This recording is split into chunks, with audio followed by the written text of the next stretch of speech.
Okay, good morning, everyone. As usual, how did your homework go? Do you have any questions about it?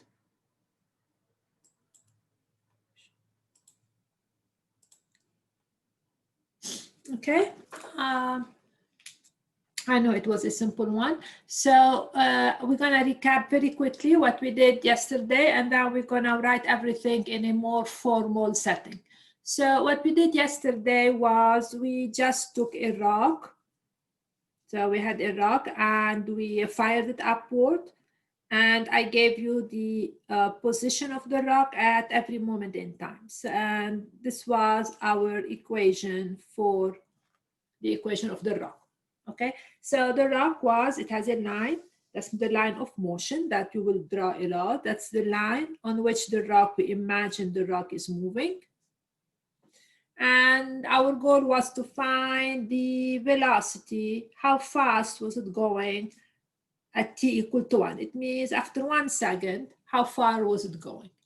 Now, it's important to know that at the way the rock worked is that it started at 0. If we graph the function, it went up, and then that's what we imagined to do, it went down.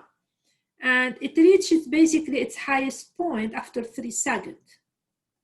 So what's happening initially, it had a very initial velocity, and after 3 seconds, its velocity was 0, and that's when it went back. So there is a huge change in velocity from t equal to 0 to t equal to 3. We were at 0, and we were here, here we were almost, actually the number here was 96. We are at 96, and here we are at 0. So the velocity changed tremendously. And we are interested in how much it was after 1 second. And our logic was the following. Okay, we computed the average between 1 second and a little bit more, and 1.5. So how did we compute it? We say, okay, where was the ball after 1 second? It was here. Where was the ball after 1.5 seconds? It was here. So between 1 and 1.5, how much it traveled? So how much it traveled or how much was displaced is actually the difference. It's from here to here intuitively minus from here to here. That's really how much it changed. And we say, okay, let's compute the average over this time period. So between 1 and 1.5, we computed the average velocity. That's how we did. And how much the average velocity? It was how much it moved. So when we took this difference, that's how much it moved, divided by how long. Okay, from here to here, the change in time was half a second. We divided this by half a second, and that gave me the average velocity. And we just plugged in numbers, actually, and we figured out that. But then we say, you know, we can do better.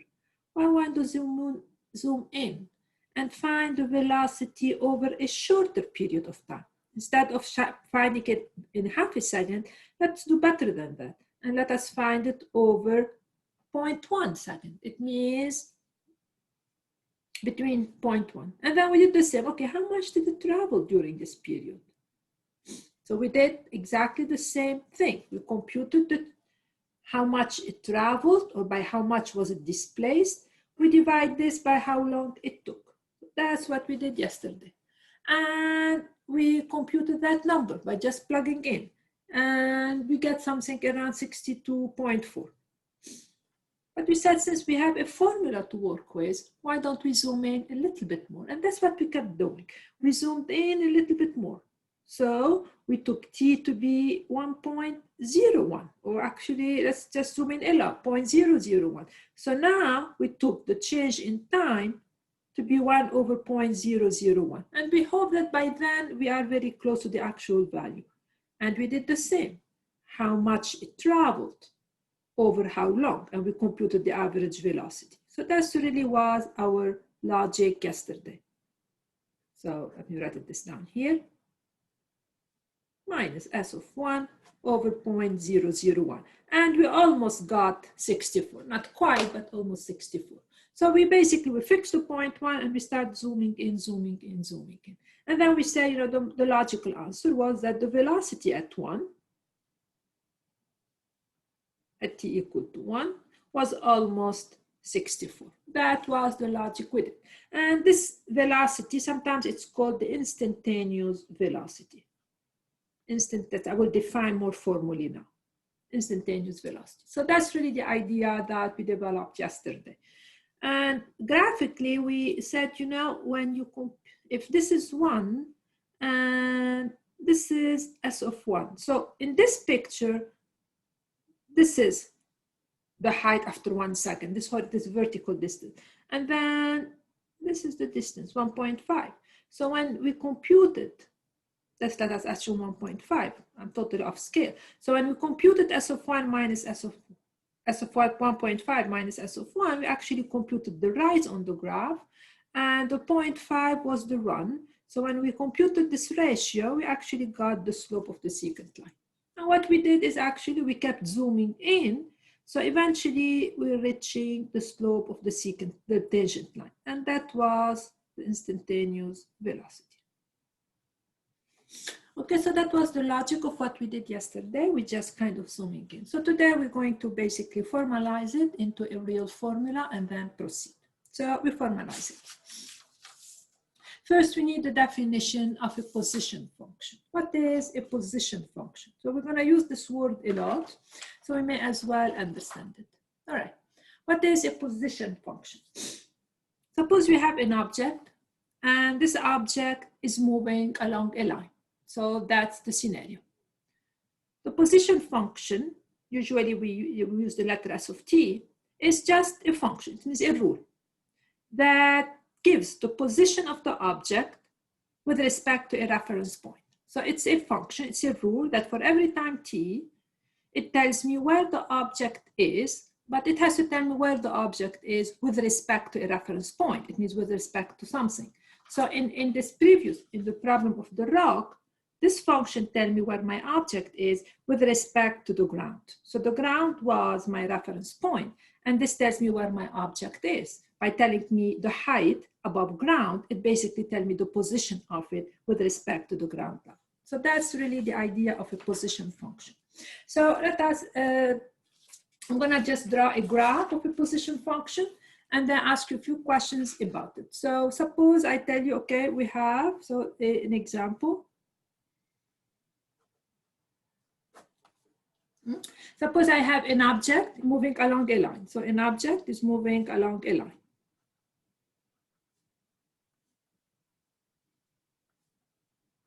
And let us take it, instead of vertical like before, let us take it along a horizontal line. Okay, that's really my scenario, all right? And I draw the graph, and s of t is the position. So I will draw the graph of s of t. So that's the position function. So s of t is the position, that's the graph. So we're starting from here, the graph go up, and then that's one possibility. Not all of them are gonna look like this, okay? And let me give you some numbers. So let us say at t equal to 4, the object is here. At t equal to 8, my object was right here. And this is 10. And let me give you some values so we can kind of visualize better the problem. Suppose this is time, and this is s of t. I tell you initially, s of t, it means the position with respect to a reference point. The object was 10 units away from it. After, let us say 2 minutes, it was 30. After 4, so these are just numbers, so we can work a little bit. 50, and then it was 40, and finally, it is 0. So that's really the picture we have. So let us draw the motion of the object. So the object moving along a horizontal line. And we're gonna consider this going in the positive direction. So let us give a direction to our line of motion. And this is my reference point. So that's the reference point. I just picked one point, that's the reference point. So this function is giving me where my object is with respect to the reference point. So let us analyze it a little bit. At t equal to 0, it means initially, when the object starts moving, s is 10. What does it mean? It means initially, at t equal to 0, the object was not here. The object was 10 units away. So that's S of 0 was 10 units away from its reference point. That's what my object is. And then what did it do? As time go by, this tells me where the object is with respect to my reference point. So my object is really moving, if you want, away from my reference point. So at 0 here, at 2, so at t equal to 2, it's 30 units. So that's how we read it. So that's S of 2, which is 30. So my object is moving away from its reference point. At t equal to 4, it's at 50. So 50 should be here. This is at t equal to 4. So that's S of 4 right here, which is 50. So my object is moving away from the reference point. Then it's basically heading back toward the reference point.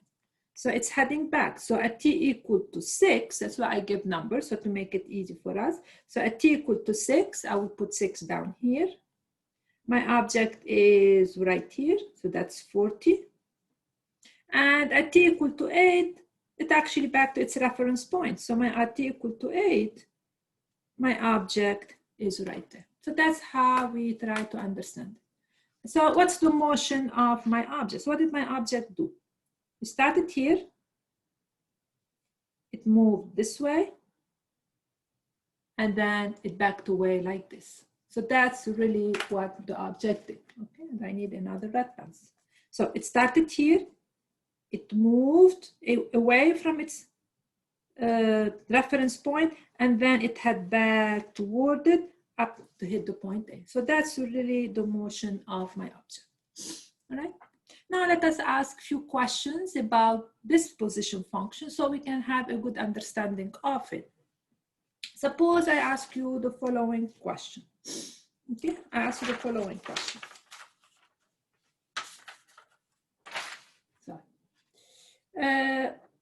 S of 2 minus S of 0. So that's the picture right here. I'm going to keep this because that's the motion you want. Suppose I ask you find S of 2 minus S of 0. Okay. What does it? We're going to call this the change because that's the change. A change in position. It's equal to what? S of 2 is 30. S of 0 is 10. So big deal. What does this represent? Now back to you. What does this represent? Quickly. Displacement. I can't hear you. No, that's not, no. Anybody else? Displacement. Displacement, exactly. No, don't just say it. Think a little bit. What does this represent?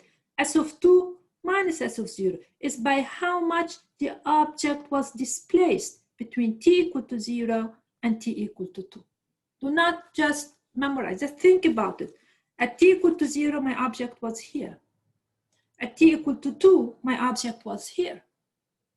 So it was 10 units away from the reference. At 2, it was 30 units. So when I'm taking the difference, 30 minus 10, I'm telling you by how much it was displaced. I'm not giving you a slope. I'm not giving you velocity. It's just the displacement. By how much it was. The unit here, the unit should be, let us say, S of t is measured in feet. And time measured in minutes. Let us say these are my unit of measurement.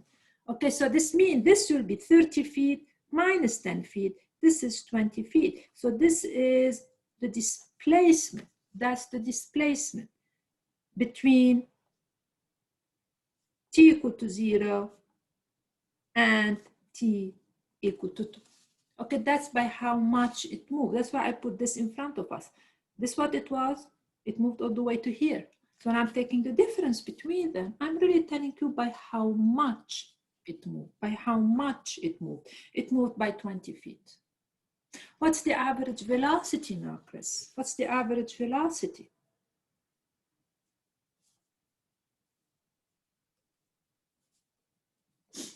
Now, what's the average velocity? Quickly.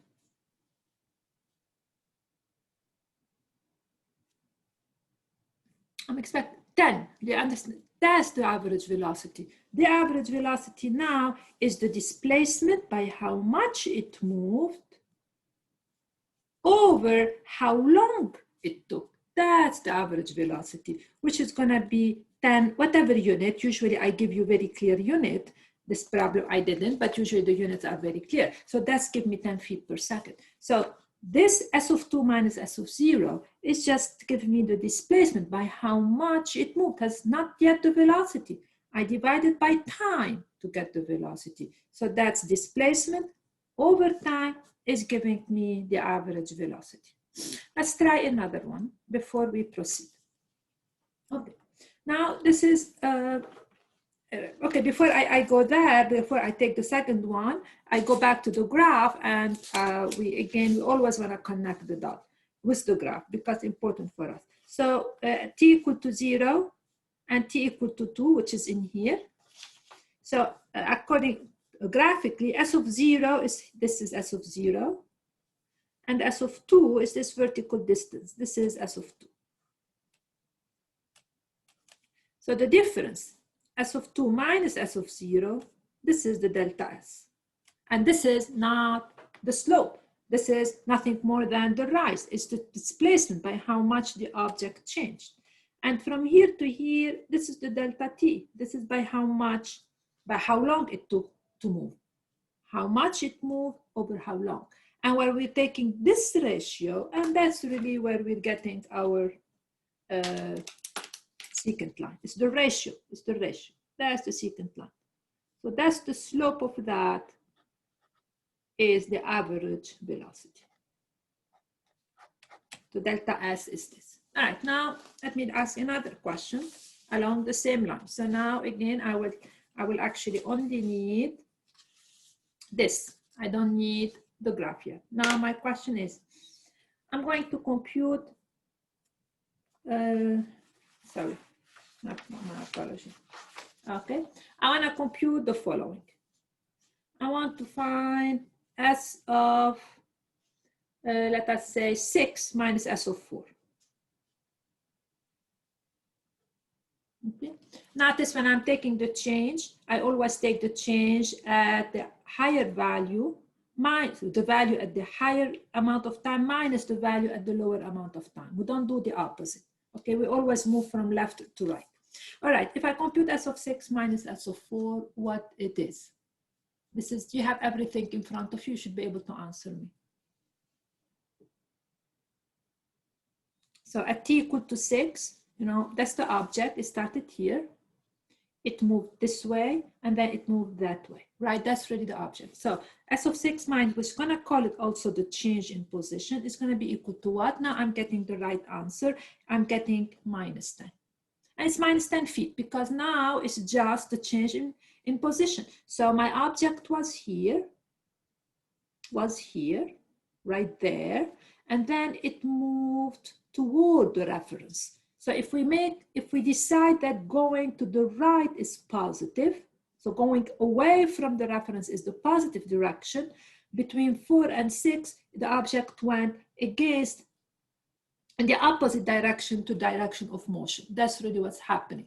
So in this case, my delta S is going to be negative because the value at 4, which has the negative sign, is larger than the value at 6. That's really how the number is. But so the minus 10 is represent the displacement. That's the displacement. And this one, it's negative because between 4 and 6, the object went backward. Okay, so the change, so the minus tells me that we went against the direction of motion. And the 10 tells me by how much we went. It means the object between 4 and 6 was displaced by minus 10 unit. It means it went backward minus 10. Okay, that's, so we have to be very careful. Now in the picture, in the graph, how are we getting the minus 10? So in the graph, that's really what's happening. This is 4 and this is 6. S of 4 is the value here. S of 6 is here. So when I'm taking delta X, basically, I'm taking from here down to here. That's the delta S in this scenario. And in my scenario here, my delta S is negative. That's what's happening between 4 and 6. Now, what's the average velocity? And now I'm going to find it a little bit in general, but I will prepare us for it. So the average velocity will be always not the distance traveled, it's actually going to be the displacement. So we're going to allow the average velocity to be negative. So it's always the displacement or the change in position, displacement or change in position divided by the time elapsed. So it means it's going to be minus 10 between 6 and 4, 2. So the average velocity will be minus 10 feet per second. Let us assume second is the unit because you guys use second. So the average velocity can be negative because that's the definition of the average velocity is going to be basically the displacement or the change in position over the change in time. So when the object is going in the opposite direction, the change in position, we're going to let it be negative. Just we want to reflect the idea that we're going backward. So now the average velocity is going to be minus, sorry, it's nonsense, minus 5 feet per second. So let us analyze this fully. The 10 is by how much it moved. So when I'm computing 10 over 2, I'm really actually telling you the speed of the object. The minus reflects that we're going in the opposite direction. So minus 5 feet, it means its actual speed is 5 feet per second on average. And the minus is telling me, you know, between 4 and 6, it had toward its reference point, not against it. So we're going to allow the velocity to be a negative number. Okay, so it's negative 5, not, oh, absolutely, my apology. Yeah, it's negative 5. Okay, so now that's really the idea about position. So let's now finally the formal definition. Now here I cannot ask you about the instantaneous because I didn't give you enough data. My data is very, very shaky in this problem. So let us really now the formal definition of the velocity and average and everything. So the formal setting. So now that we hopefully understood a little bit the position, but it's crucial, now I can talk the formal setting. So the general setting.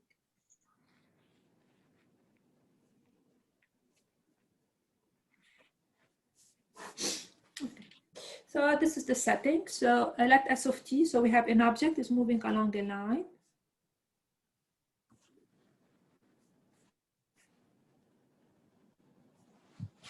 It could be horizontal, it could be vertical, it doesn't really matter. And let S of t be the position function. It means this function tells me where the object is with respect to a reference point. Let S of t be the position function.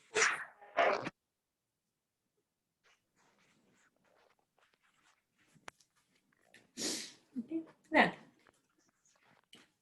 Then the change in position or displacement.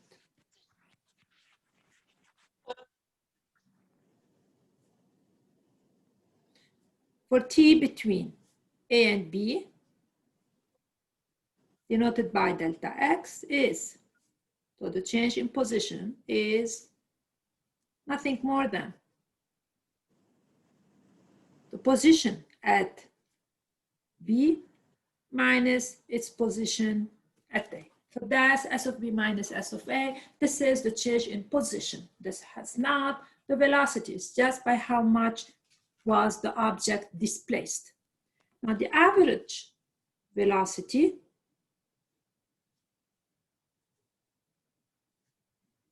for t between A and B, or sometimes we say for t in the interval A and B, is defined by the change in position or the displacement divided by the change in time. So always remember, that's what it is. That's change of position. That's change of position over change in time. And so sometimes we write this delta x by how much the position changed over how much the time changed, or the time elapsed. That's how much it moved by over how long it took. And graphically, this is going to be the slope of the secant line. So graphically, that's the slope of the secant line on the graph of S of t, of course, on the graph of S.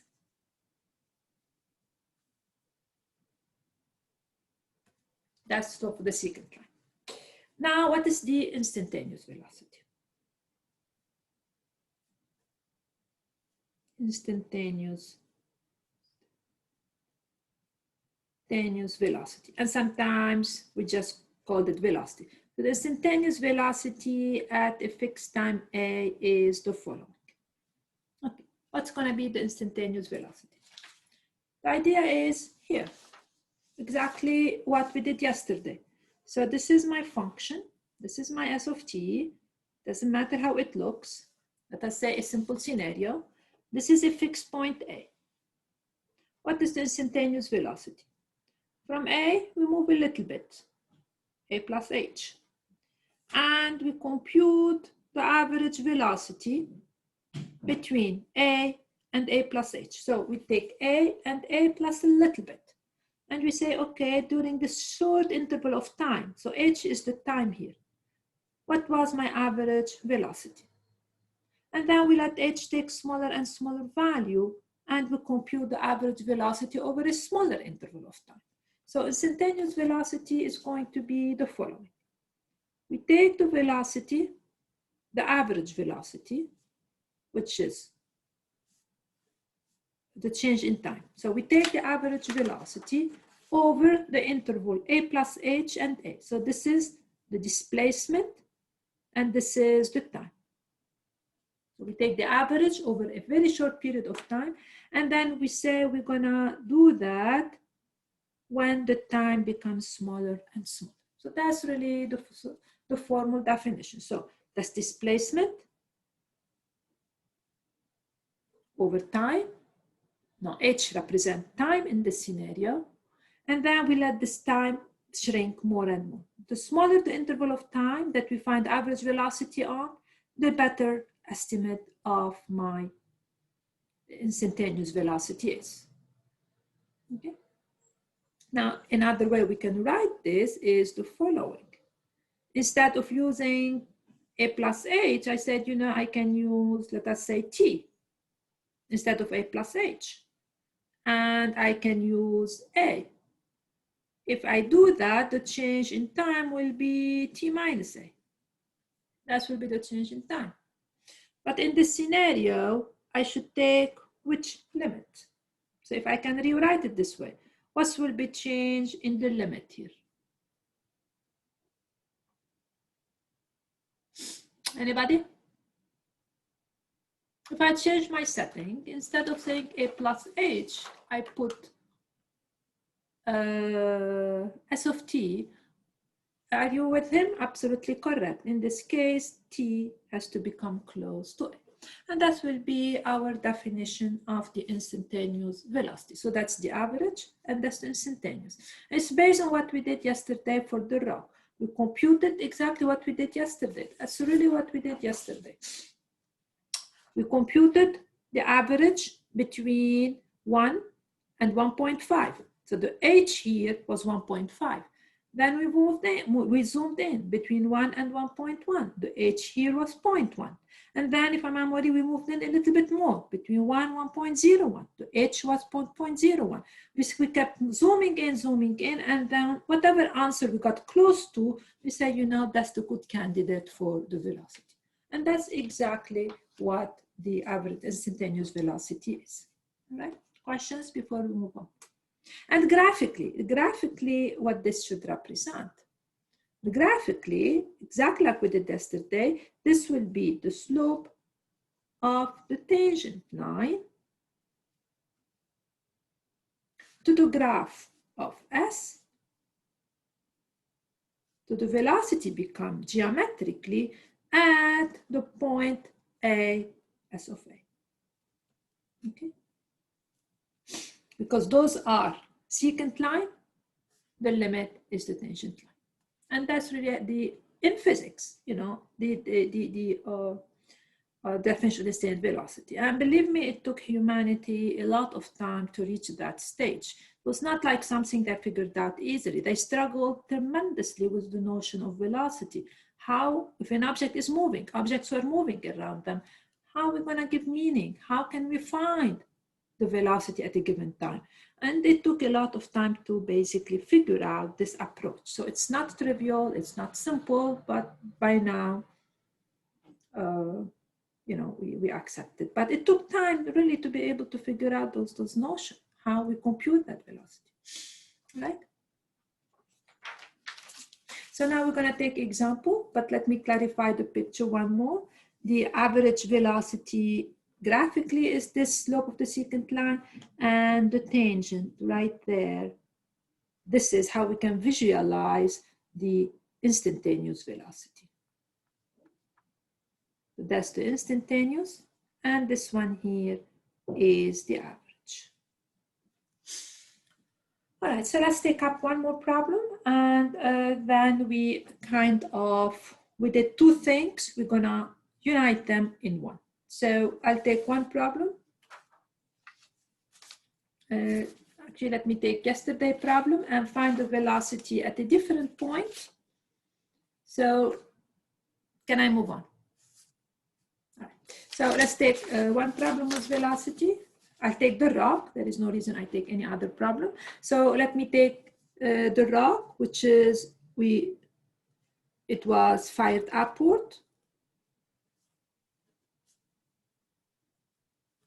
Okay. And we have the position is minus 16t squared plus 96. So I'm going to take the same problem as yesterday. T is measured in second, and S measured in feet, okay, in this particular problem. And yesterday we computed the velocity at t equal to 1. Now I'm going to pick another one. So find the velocity, the instantaneous velocity, and now using the formulas, of course, not numerically, algebraically, at, let us say, t equal to 5. Okay, now I will remind you the graph, because I also always want you to think, connect that with a graph. My graph was like this. At t equal to 0, I was right here. And then my rock went up, went down, following a parabola shape. And it hit its highest point at 3 seconds. So, and here it should be 6, I guess. And at 5, it's somewhere in here. So that's 5. And I want to see what happened at t equal to 5, the velocity. Now, in terms of motion, at t equal to 5, the object was going against the direction of motion.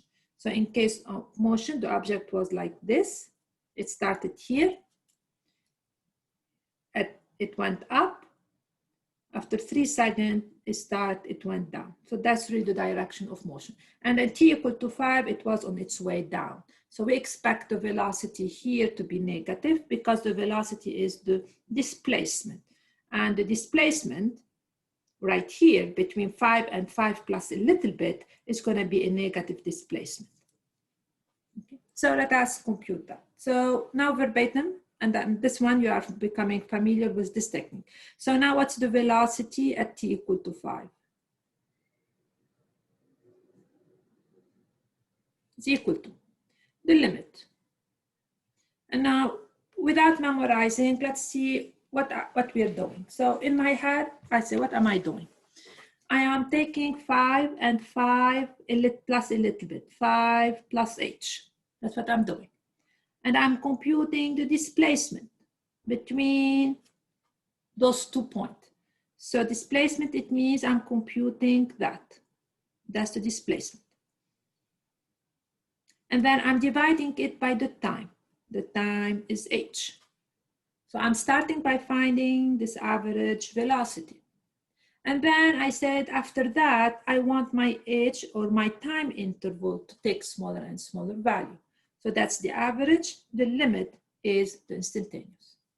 Now, as I said, we're going to do it algebraically. And it's not hard for us at this stage because we've done quite a few along those lines. So S of 5 plus H is, we have to plug in this 5 plus H in here, plus 96 times 5 plus H, minus S of 5. So what is S of 5? So let's compute S of 5 here. It's minus 16 times 5 squared plus 96 times 5. And I don't think I know the answer to that, so I'm going to do it. So it's minus 16 times 5 squared, 25, plus 96 times 5. So I'm getting 80. I'm getting 80, okay?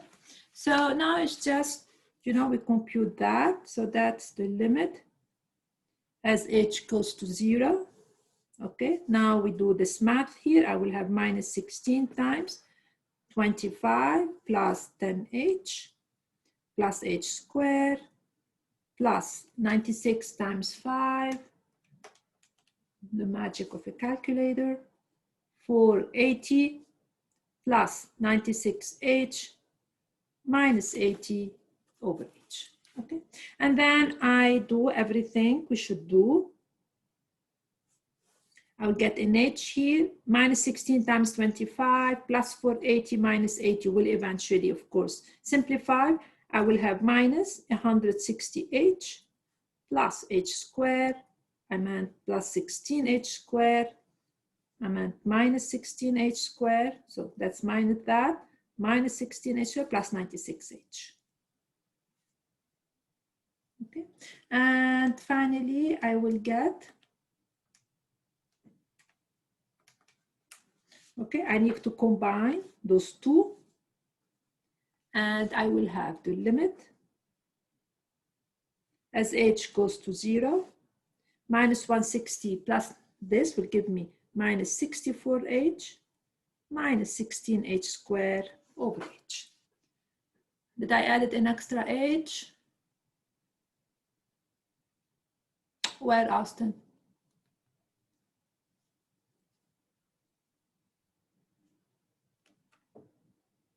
Okay, so it's the limit as H goes to 0 of H times minus 64. Now I can do stupid mistakes, so don't, if you guys find them, please let me know. The 160, that's minus 160.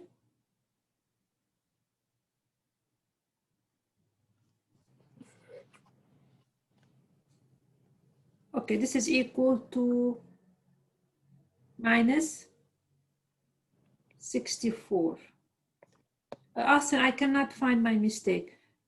That's gonna give me minus 160H minus 16H squared plus 96. Okay, thank you. So this gives me minus 54 feet per second, right? Did we expect a negative velocity in this case? Did we expect a negative velocity? What do you think?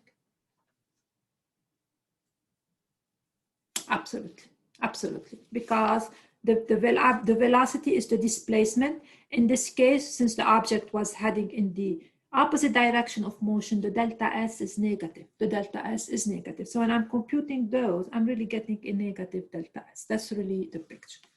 All right, so now we did two things, and that's the average velocity. So now we actually worked with two ideas that on the surface, as you guys realize, were totally not related. I mean, this is a purely physics problem. It's really velocity. And the one we talked about yesterday, the tangent, is a geometric problem. So on the surface, those problems are not really related, but they both turned out to be doing exact same thing. So we have two problems in one, if you want to call them. We have two problems in one.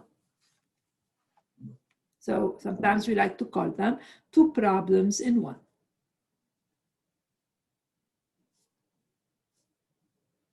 Okay. First, we have this graphical problem. Graphical problem. And then we have physics problem. As you guys know, a lot of math problems come from physics. I mean, the idea is that, okay, physics have issue, math try to deal with them. So, and we have physics problem, we have graphical problem. The graphical problem was the slope of the tangent line. That's the graphical problem. That also took a lot of time for people to figure out what would I mean by that. Physics problem was the velocity problem. How we solved both of them? The slope, we said, okay, if you have a function, f of t or f of x, whatever, the slope, we realize that the way to compute it, we compute this, we take secant line. So let me see at a fixed point. So the slope at the fixed point, we have to compute that as h goes to 0. So that was the slope of the secant line. And when you computed the velocity, we actually did the same, but we called the function s of t because that's what we use for position. And we actually computed again the average velocity. That's the average. And then we let the time interval over which to shrink to 0. So the same formulation, absolutely, for two different problems, the same formulation for different problems. All right, and this really motivated the abstraction of this idea and motivated the notion of the derivative. So it's actually, that's what was really going on. And this really motivated what we are calling the derivative, because we have two different things, two different ideas. Computing them is exactly the same. And this is motivate the notion of the derivative. So what is the derivative? What is the derivative? This is what we've been talking about. No more, no less. So what's the derivative? So let f be a function. Be a function. It means a rule. You have an input and gives you an output. Then the derivative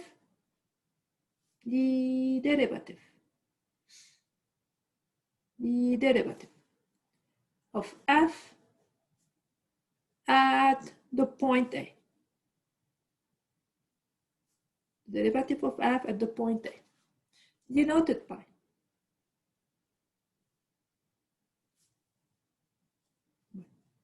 f with a comma here, denoted by a parenthesis that we call, which we read that f prime of A. So the derivative of at that point A, denoted this way, that f prime of A is defined by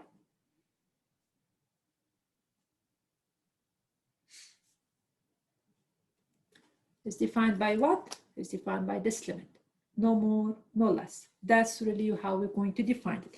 It's defined by f prime of A equal to the limit as h goes to 0 of the quotient or of the ratio f of A plus h minus f of A over h, or. So both definitions are used equally. Or the limit of f of x minus f of A over x minus A when x become close to A. So the derivative is nothing more than this quantity we've been actually computing. That's exactly what it is. It's the limit of if the limit exists. And this is something we'll talk about it probably tomorrow or the day after. Because whenever there is a limit, we worry about its existence, if the limit exists. But for now, for today, we're not going to worry about that. So that's really what the derivative. So immediately, what's the interpretation of the derivative? We already have interpretation. So what's the interpretation for it and why it's so important? I mean, just giving us the velocity by itself is a crucial reason why we study it. And we're going to see other applications, but at least we know now. So the interpretation, at least for now. Graphically,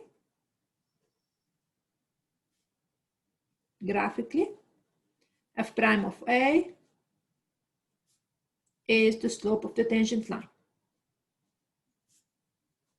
Of the tangent line at the point A, f of A, graphically. In physics,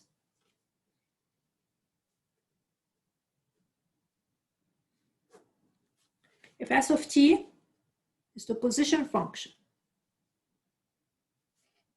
is the position function,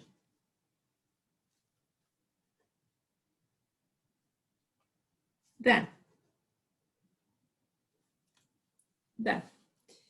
S prime, so instead of using F prime, S prime, the derivative of S at A, so if I call my function, is the velocity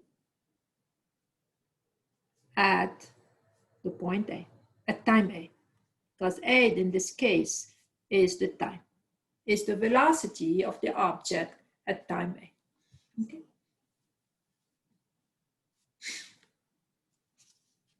Now, I should introduce something. So if S of t is the position of the object at time t,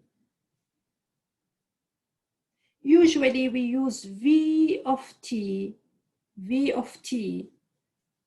to mean the velocity at time t. And that's, we're gonna use this notation, the velocity at time t. So with this notation, the derivative of S at A is the velocity at the point A. So if we use this notation, the derivative of the position function is nothing more than the velocity at A. So let us just pick an example to kind of solidify at least the graphical interpretation of the derivative. So a very straightforward question, which is the following. So I'm gonna just plop a graph in front of you. That's a graph.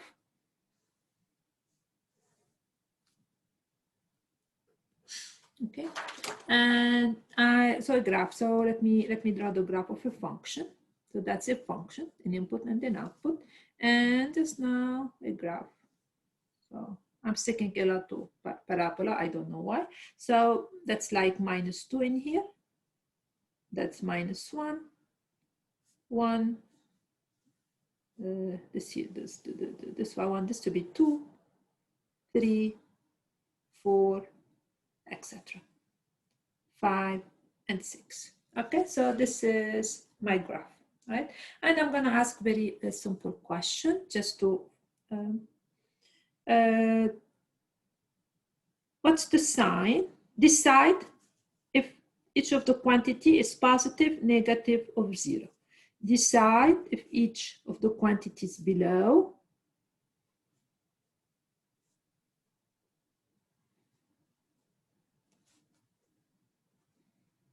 is positive, negative, or 0. Okay, so for each one of those, I want the answer to that. So f prime at -2, positive, negative, or 0. So we're gonna totally use the interpretation of the derivative here as the slope of the tangent line. So -2 means, yes, look, you're right, -2, I go to the point -2. And what I want is the derivative is the slope of this line. All right. Let me see if this is better. Yeah. So the slope of this line. So that's the derivative. That's the tangent line. That's it. Okay. So this is the slope is f prime at 2. So I'm at -2. Okay. So the slope here is positive. This is absolutely positive. All right, now let us keep going. What can we say about f prime at 3? Graphically, so all those are graphic, positive, negative. Okay, Elizabeth, that's me positive, negative. What did you say, Elizabeth? Negative, negative. Okay, so this is 3. I go to the point here. I draw my tangent line right there, and then I get a negative number. So that's the slope here. The slope is itself. That's what negative. Okay, so very simple question. Once we try, that's why we insist on the graphical interpretation. Now, f prime at 2, I hope my picture is good enough. What is f prime at 2? 0. Because if you go here and we try to draw this line, the tangent line, the function is actually flattening here. So what's happening, if I graph this, if I take a function that looks like that, and I give you a formula for it, and we graph it, and we try to zoom into the function, we realize that the function is purely horizontal. Okay, and I will do that tomorrow. So we realize that if we zoom into the function here, the function is actually almost flat. It's not really changing a lot. This is equal to 0. Okay, now one more question, and then we have to let go. My question is the following: which is larger? Which is larger? F prime at -2 or f prime at -1?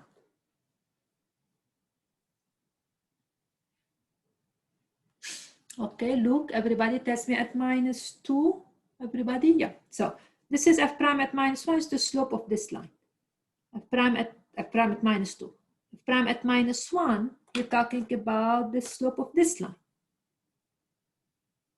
And now I am comparing two slopes. Which slope is larger?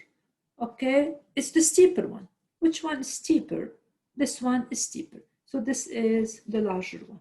Okay, so it's a lot of answers really using just our graphical interpretation for f prime. Okay, so I stop here. Any questions? Any questions from anyone? All right, so please, again, your homework, I don't think it's going to be a hard one, so I'm going to give you a homework on my lab, and please do them. And if you have any questions, join me in my office hours. And bye for now.